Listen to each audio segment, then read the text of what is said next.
شروع اللہ کا نام لے کر جو بڑا مہربان نہایت رحم والا ہے۔ کوہ طور کی قسم اور اس کتاب کی جو لکھی ہوئی ہے کشادہ ورق میں، اور آباد گھر کی اور اونچی چھت کی، اور جوش مارتے سمندر کی کہ تمہارے پروردگار کا عذاب واقع ہو کر رہے گا اور اس کو کوئی روک نہیں سکے گا۔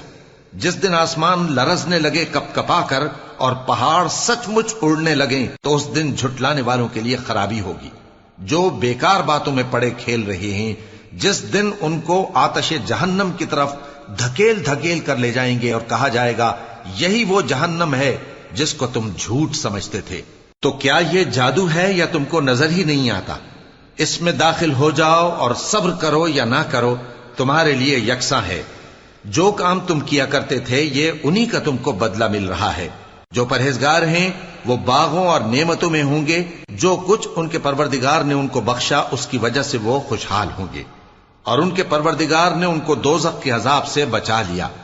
کہا جائے گا کہ اپنے اعمال کے صلے میں مزے سے کھاؤ اور پیو، تختوں پر جو برابر برابر بچھے ہوئے ہیں تکیے لگائے ہوئے ہوں گے، اور بڑی بڑی آنکھوں والی حوروں کو ہم ان کی بیویاں بنا دیں گے، اور جو لوگ ایمان لائے اور ان کی اولاد بھی راہ ایمان میں ان کے پیچھے چلی، ہم ان کی اولاد کو بھی ان کے درجے تک پہنچا دیں گے اور ان کے اعمال میں سے کچھ کم نہ کریں گے۔ ہر شخص اپنے اعمال میں پھنسا ہوا ہے، اور جس طرح کے میوے اور گوشت کو ان کا جی چاہے گا ہم ان کو عطا کریں گے۔ وہاں وہ جام شراب کی چھینا جھپٹی کریں گے جس کے پینے سے نہ کوئی لغو بات ہوگی اور نہ کوئی گناہ کا کام۔ اور نوجوان خدمتگار جو ایسے ہوں گے جیسے چھپائے ہوئے موتی جو ان کے آس پاس پھریں گے، اور ایک دوسرے کی طرف رخ کر کے آپس میں گفتگو کریں گے، کہیں گے کہ اس سے پہلے ہم اپنے گھر میں اللہ سے ڈرتے رہتے تھے تو اللہ نے ہم پر احسان فرمایا اور دوزخ کی گرم ہوا کے عذاب سے ہمیں بچا لیا۔ اس سے پہلے ہم اسے پکارا کرتے تھے، بے شک وہ احسان کرنے والا ہے، مہربان ہے۔ تو اے پیغمبر تم نصیحت کرتے رہو، تم اپنے پروردگار کے فضل سے نہ تو کاہن ہو اور نہ دیوانے۔ کیا کافر یہ کہتے ہیں کہ یہ شاعر ہے اور ہم اس کے لیے زمانے کی گردش کا انتظار کر رہے ہیں؟ کہہ دو کہ انتظار کیے جاؤ، میں بھی تمہارے ساتھ انتظار کرتا ہوں۔ کیا ان کی عقلیں ان کو یہی سکھاتی ہیں یا یہ لوگ ہیں ہی شریر؟ کیا کفار یہ کہتے ہیں کہ ان پیغمبر نے قرآن از خود بنا لیا ہے؟ بات یہ ہے کہ یہ اللہ پر ایمان نہیں رکھتے۔ اگر یہ سچے ہیں تو یہ بھی ایسا کلام بنا لائیں۔ کیا یہ کسی کے پیدا کیے بغیر ہی پیدا ہو گئے ہیں، یا یہ اپنے آپ کو خود پیدا کرنے والے ہیں، یا انہوں نے آسمانوں اور زمین کو پیدا کیا ہے؟ نہیں، بلکہ یہ یقین ہی نہیں رکھتے۔ کیا ان کے پاس تمہارے پروردگار کے خزانے ہیں یا یہ کہیں کے داروغہ ہیں، یا ان کے پاس کوئی سیڑھی ہے جس پر چڑھ کر آسمان سے باتیں سناتے ہیں؟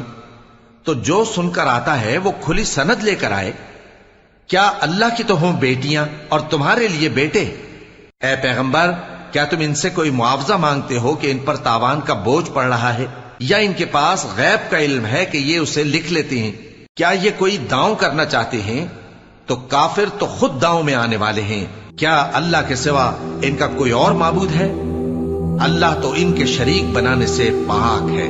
اور اگر یہ آسمان کا کوئی ٹکڑا گرتا ہوا دیکھیں تو کہیں کہ یہ ایک تہ بتہ بادل ہے، بس ان کو چھوڑ دو یہاں تک کہ یہ اس روز کا سامنا کر لیں جس میں یہ بے ہوش کر دیے جائیں گے، جس دن ان کا کوئی داؤں کچھ بھی کام نہ آئے گا اور نہ ان کو کہیں سے مدد ہی ملے گی۔ اور ظالموں کے لیے اس کے سوا اور بھی عذاب ہے، لیکن ان میں کے اکثر نہیں جانتے۔ اور تم اپنے پروردگار کے حکم کے انتظار میں صبر کیے رہو، تم تو ہماری آنکھوں کے سامنے ہو۔ اور جب اٹھا کرو تو اپنے پروردگار کی تعریف کے ساتھ تسبیح کیا کرو، اور رات کے بعض اوقات میں بھی اور ستاروں کے غروب ہونے کے بعد بھی اس کی تسبیح کیا کرو۔